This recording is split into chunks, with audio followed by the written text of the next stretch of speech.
तो आदाब, नमस्कार, गुड इवनिंग, सत श्री अकाल। एक बार फिर आप तमाम लोगों का स्वागत है प्रेम तक की कहानी के इस एपिसोड में। उम्मीद है पूरी फैमिली अच्छी होगी, अपना ख्याल रख रही होगी। सीबीआई की टीम को जैसे ही हरी झंडी दी गई कि वो इस ट्रेन हादसे की जांच करे, चूँकि रेल मिनिस्टर ने खुद सिफारिश की और उड़ीसा की जुरिसडिक्शन में ये हादसा हुआ, तो वहाँ के जो चीफ मिनिस्टर हैं नवीन पटनायक, उन्होंने भी इस पर कोई आपत्ति नहीं जताई। और उसके बाद ही फिर सीबीआई को हुक्म दिया गया। सीबीआई की एक टीम बालासोर पहुँच भी गई, उस भानागा बाजार रेलवे स्टेशन भी गई। कल दोपहर 2:15 बजे ट्यूसडे को सीबीआई ने इस केस में पहली एफआईआर दर्ज की और इस एफआईआर में कई अहम चीज़ें हैं।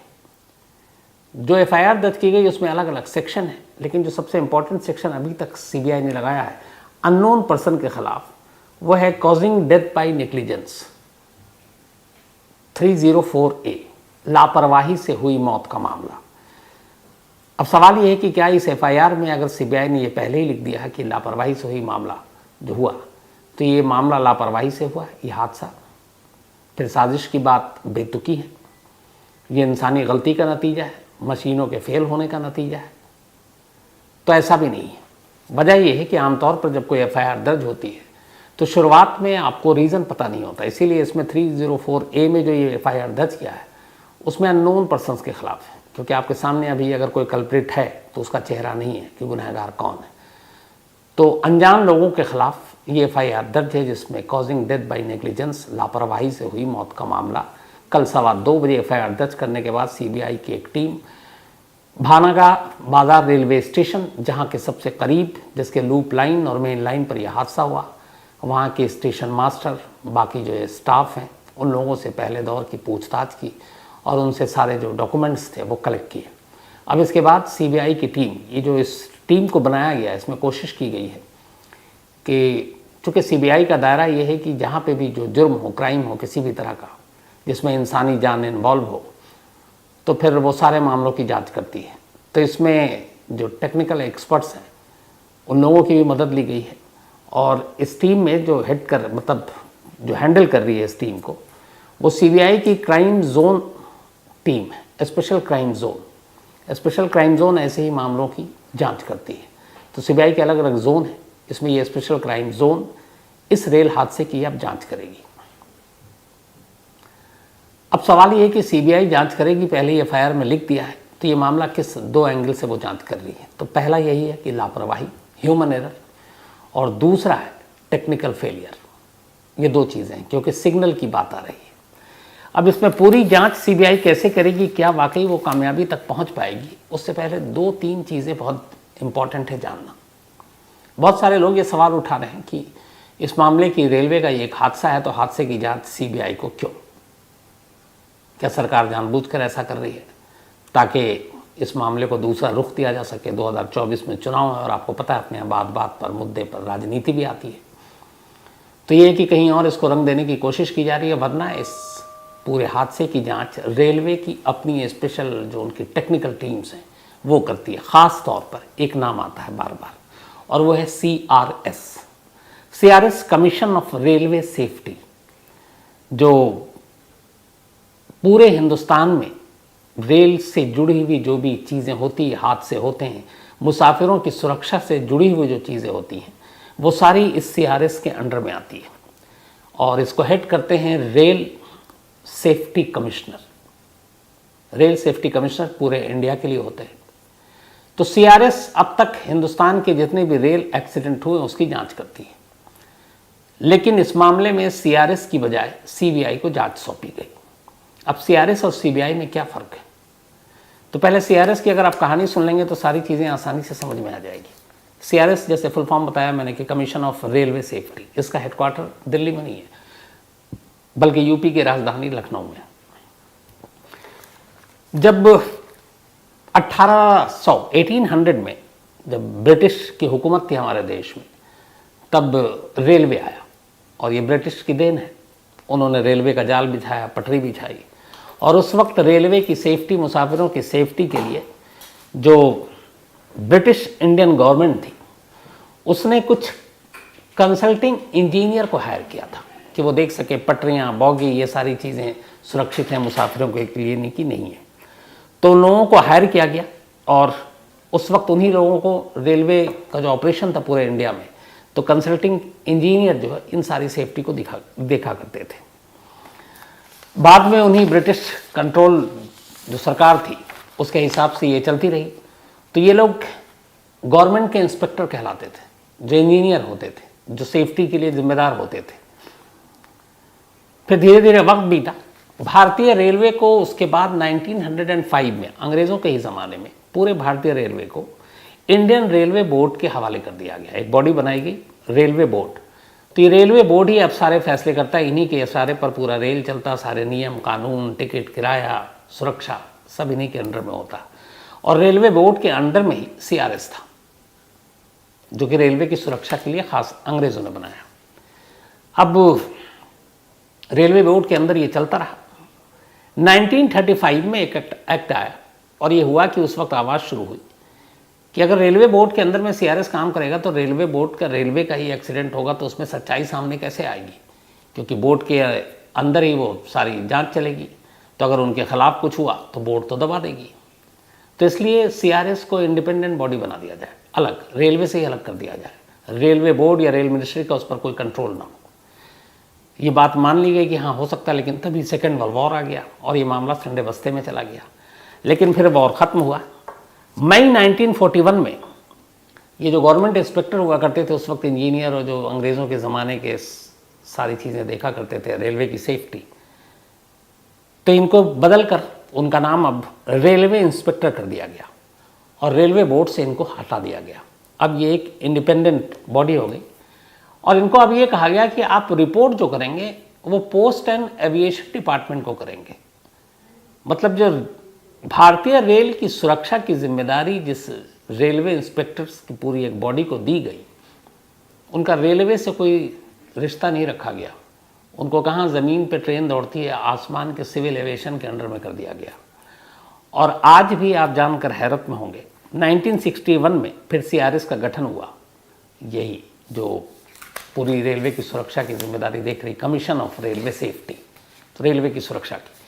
तो आखिरकार 1961 में CRS का गठन हुआ और अब ये पूरी तरह से आज़ाद, रेलवे के चंगुल से बाहर, लखनऊ में इसका हेडक्वार्टर।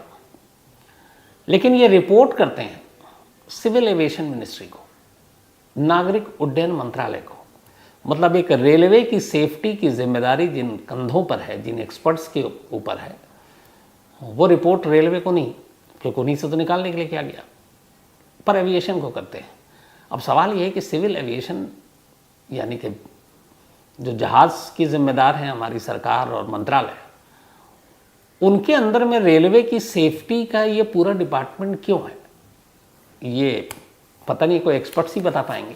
लेकिन मुझे नहीं मालूम आप में से कितने लोग जानते हैं, लेकिन यही हकीकत है कि जो पूरा हमारा रेलवे की सुरक्षा की जिम्मेदारी के लिए जो बॉडी है CRS, सिर्फ रेलवे के अंदर में रहकर वो उल्टे पुल्टे काम ना करे और रेलवे के बोर्ड का ही सपोर्ट ना करे, जो हादसा हुआ उसकी सच्चाई सामने लाए, इसीलिए उसको रेलवे से तो अलग कर दिया गया। लेकिन ये बड़ा बेतुका सा फैसला लगता है कि CRS को सीधे सिविल एविएशन मिनिस्ट्री के अंडर में डाल दिया गया। मतलब कहाँ जहाज़ और कहाँ ट्रेन, लेकिन यही फैक्ट है। और आज भी CRS सिविल एविएशन मिनिस्ट्री के अंडर में है। तो CRS ही वो बॉडी है जो हिंदुस्तान में जितने भी रेल एक्सीडेंट होते हैं उन सब की जांच करती है, क्योंकि ये लोग तकनीकी रूप से माहिर होते हैं। यहाँ पे भी शुरुआत में CRS की टीम पहुँच गई थी बालासोर, उन्होंने 24 घंटे तक काम भी किया। लेकिन फिर खुद रेल मिनिस्टर ने कहा कि वो चाहते हैं कि CBI से जांच हो। हालांकि रेल मिनिस्टर चाहते तो वो CRS से भी कह सकते थे, लेकिन उनका ये कहना था कि उन्हें ऐसा लगता है कि ये मामला साजिश का हो सकता है, जो पूरी इलेक्ट्रॉनिक सिस्टम है इंटरलॉकिंग, उसके साथ छेड़छाड़ की गई है, तो इसीलिए वो CBI को दे रहे हैं। लेकिन CBI FIR में लिख रही है अभी पहली FIR कि लापरवाही से हुई मौत का मामला, यानी 304 सेक्शन जो A है उसके तहत FIR दर्ज किया। आगे चलकर हो सकता है FIR में बदलाव आ जाए। अब CBI को दो पहलू से इस मामले की जांच करनी है, एक इंसानी गलती और एक साजिश मशीनों के साथ। जो कहा जा रहा है कि रेल पटरी पर जो वायरिंग थी और इंटरलॉकिंग सिस्टम थी, सिग्नल की सिस्टम आसान लफ्ज़ों में, उस सिग्नल के सिस्टम से छेड़छाड़ किया गया। अब जिसने भी छेड़छाड़ किया, जाहिर सी बात है उसे अंदाज़ा होगा कि इस छेड़छाड़ का अंजाम क्या होगा। तो इसी सिंगल के छेड़छाड़ की वजह से एक ट्रेन जो मेन लाइन पर जानी थी वो लूप लाइन पर पहुंच गई, मालगाड़ी से टकरा गई। दूसरी ट्रेन सामने से आ रही थी, उससे कुछ उछलकर बॉगी टकराई और लगभग 288 लोगों की मौत हो गई, करीब 1000 से ज़्यादा लोग इंजर्ड हैं। तब सीबीआई इस मामले की जांच कर रही है। तो क्या सीबीआई इस मामले को इसके अंजाम तक पहुंचा देगी? अब कुछ तस्वीरें आपको सामने रखता हूं, मतलब कुछ आंकड़े, डेटा, बाकी आप लोग फैसला कीजिएगा। एक, पिछले 10 सालों में अपने देश में जितने भी रेल एक्सीडेंट हुए उसमें से 70% से ज़्यादा रेल एक्सीडेंट डीरेलमेंट या पटरी की वजह से हुए हैं। बॉगी के पहिए पटरी से नीचे उतर जाने या उसकी वजह से 70%। लेकिन 10 सालों में पटरी पर डीरेलमेंट या पटरी की वजह से होने वाले एक्सीडेंट के बावजूद हमारी जो एक्सपर्ट टीम है उन्होंने पटरियों का सर्वे या पटरियों की जाकर मुआयना करने की कवायद कम कर दी, उसमें बहुत कमी आ गई। मतलब वो अफसर जाते ही नहीं है रेल की पटरियों को देखने, मुसाफिरों की जान जाए तो जाए, वो अपने ऑफिस में एसी में बैठे हुए हैं। ये हम नहीं, खुद जो इनका डाटा है सीआरएस का वो बता रहा है। लास्ट 10 साल में 28 ऐसे एक्सीडेंट हुए जिसकी फाइनल रिपोर्ट तक नहीं दी गई है आज तक कि हुआ क्या है, ये भी सीआरएस का डाटा बता रहा है। अब सीबीआई के ऊपर आते हैं। ऐसा नहीं है कि सीबीआई ये पहली बार किसी रेल हादसे की जांच कर रही है, हालांकि इससे पहले समझौता एक्सप्रेस में जो ब्लास्ट हुआ था वो तो ब्लास्ट था, तो एक आतंकवादी गतिविधि थी, एनआईए जांच कर रही थी। लेकिन कुछ रेल हादसों की जांच सीबीआई ने भी की है। लेकिन सीबीआई का पूरा बैकग्राउंड और सीबीआई का अब तक रिकॉर्ड क्या रहा है, कुछ अगर आप सिर्फ नाम सुन लेंगे तो आपको अंदाज़ा होगा कि इस मामले का भी फैसला या कब तक आएगा। पंजाब नेशनल बैंक स्कैम चर्चित ऐसे समझेंगे आप, जिसमें मेहुल चौकसी और नीरव मोदी, ये 2 लोग थे, 13,578 करोड़ लेकर गायब हो गए। आज तक सीबीआई इस केस को अभी तक पकड़ नहीं पाई, नहीं इन दोनों को लेकर आ पाई है। विजय माल्या 9,000 करोड़ लेकर गायब हो गए, लंदन में बैठे हैं। सीबीआई को ये मामला दिया गया, आपको भी पता है क्या हुआ। अगस्ता वेस्टलैंड केस, ये करीब 3,700 करोड़ रुपए से ज़्यादा का खर्चा है। वीवीआईपी हेलीकॉप्टर खरीदने का एक घोटाला हुआ था इटली की कंपनी से 2010 में। 12 वीवीआईपी चॉपर्स खरीदने जाने थे। 2014 में सौदा रद्द कर दिया गया। मामले की जांच सीबीआई को सौंपी गई।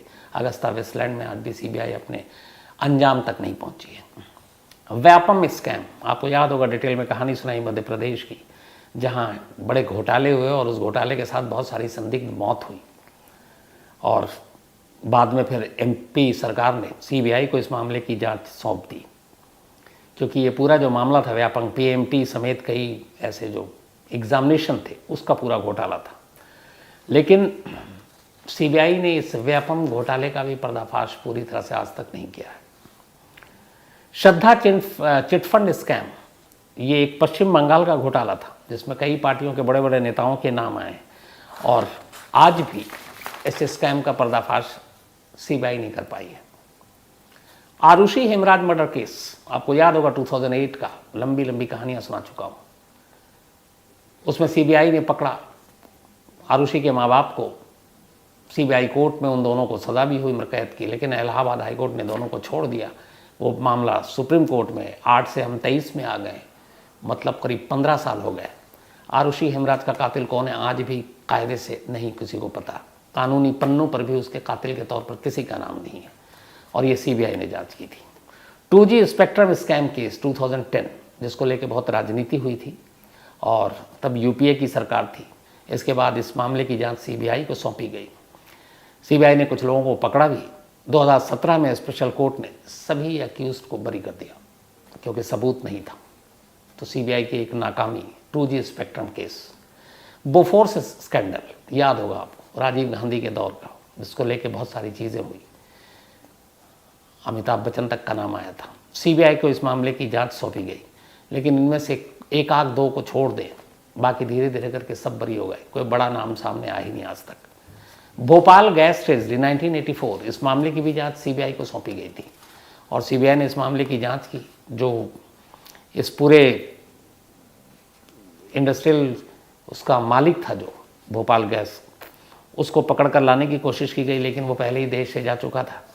फिर बाद में सीबीआई तमाम कोशिश करती रही, लेकिन इतना पुख्ता सबूत नहीं जुड़ा, और आखिरकार उस कंपनी और भारत सरकार के बीच समझौता करना पड़ा, और उस कंपनी ने कहा हम इतने पैसे देंगे, और उन्होंने दिए, लेकिन वो पैसे ही जितनी मौतें हुई थी वो किसी के हिस्से में इतना नहीं आया कि वो उसका हर्जाना सचमुच उसकी भरपाई कर सके। तो सीबीआई इस केस में भी नाकाम रही। कोलगेट स्कैम 2012 कोयला खदानों को लेकर हुआ था, इसमें भी बड़े बड़े नाम आए, लेकिन सीबीआई ने कुछ लोगों को पकड़ा भी, मामूली कुछ लोगों को छोड़ दिए। तो 2021 में कोर्ट ने ज़्यादातर लोगों को सबूतों के अभाव में छोड़ दिया। अब ये तो रहे अभी के latest Sushant Singh Rajput case. 2020 CBI गई, हम सब वहीं थे, उनके आगे पीछे भाग रहे थे, दौड़ रहे थे, लग रहा था कि क्या जोश से काम कर रहे हैं। सुबह से लेकर रात तक सीबीआई की टीम भागती, कभी यहाँ कभी वहाँ, गेस्ट हाउस में लंबी लंबी कतारें, लोगों को बुलाकर पूछताछ। अच्छी खासी सीबीआई की पूरी टीम, वहाँ रहना ठहरना, खाना पीना, गाड़ी घोड़ा खर्चा। आज 2023 है, अभी तक सीबीआई ये नहीं बता पाई है, या ये बताने की हालत में है कि सुशांत सिंह राजपूत ने खुदकुशी की थी या फिर कत्ल हुआ था, जिसको लेकर इतना हंगामा हुआ, इतनी राजनीति हुई। सवाल यह है कि एक सुशांत सिंह राजपूत केस एक आम केस है क्राइम के नज़रिए से अगर आप देखें तो, जिसमें सारे आपके पास फॉरेंसिक एविडेंस है, डॉक्टरों के ओपिनियन है, क्राइम सीन है, आपके पास ज़हीन बेहतरीन दिमाग सीबीआई के अफसरों की, सबने आपने कर लिया। अब सवाल ये है कि पब्लिक का ही पैसा, टैक्स पेयर के पैसे पर ही ये सीबीआई और बाकी सारी चीज़ें चलती हैं। जो सीबीआई की टीम जो अभी बालासोर गई है इस ट्रेन हादसे की जांच करने के लिए, ये आपको क्या लगता है कि वो अपने जेब के से खर्चा करके जाते हैं? ये सारे टैक्स पेयर जो पैसे देते हैं उन पैसों का इस्तेमाल होता है, उनके आने जाने, ठहरने, खाने पीने, गाड़ी, petrol, airfare, train, hotel, guest house, इन सारी चीज़ों का खर्चा। तो यही सब कुछ हुआ था सुशांत में भी, सुशांत केस में भी। आज करीब 3 साल तो हो गए।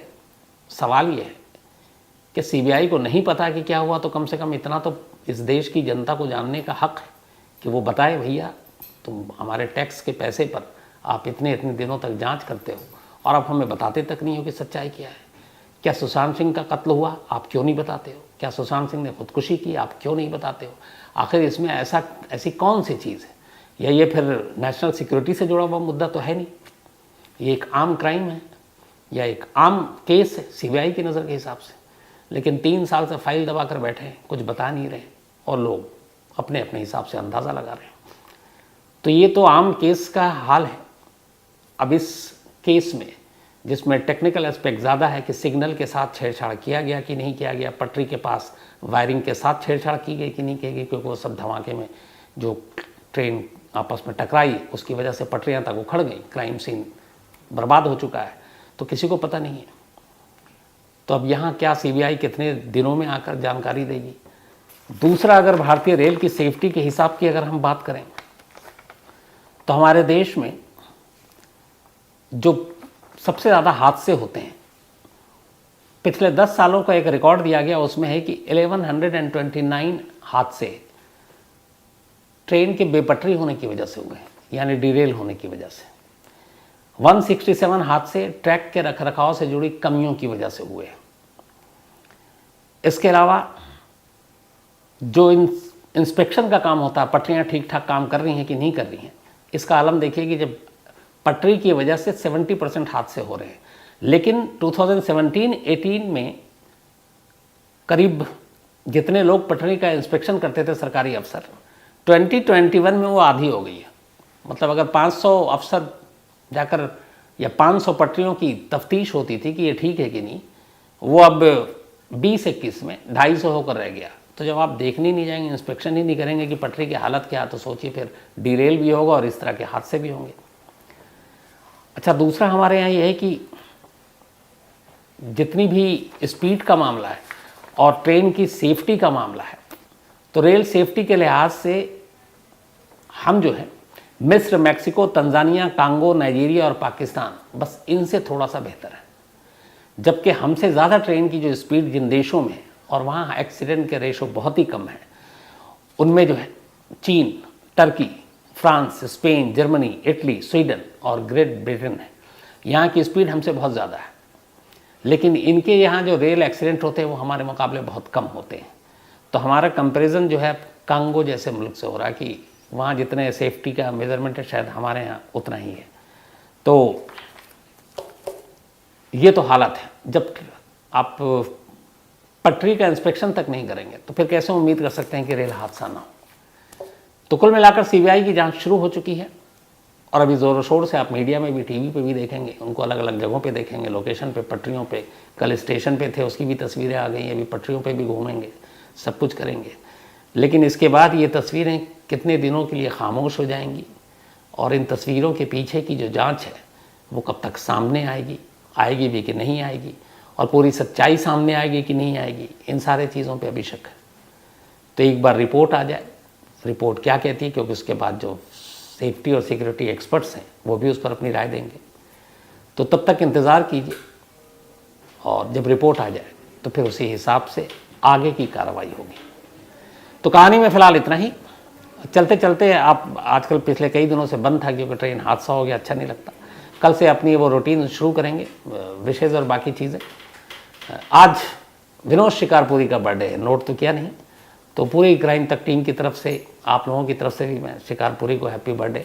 आज उन्होंने कचौरी और लड्डू खिलाया पूरी टीम को, तो हैप्पी बर्थडे शिकारपुरी। तब आपसे मुलाकात होगी कल रात 9 बजे किसी नई कहानी के साथ। तब तक अपना ख्याल रखिएगा। Thank you very much.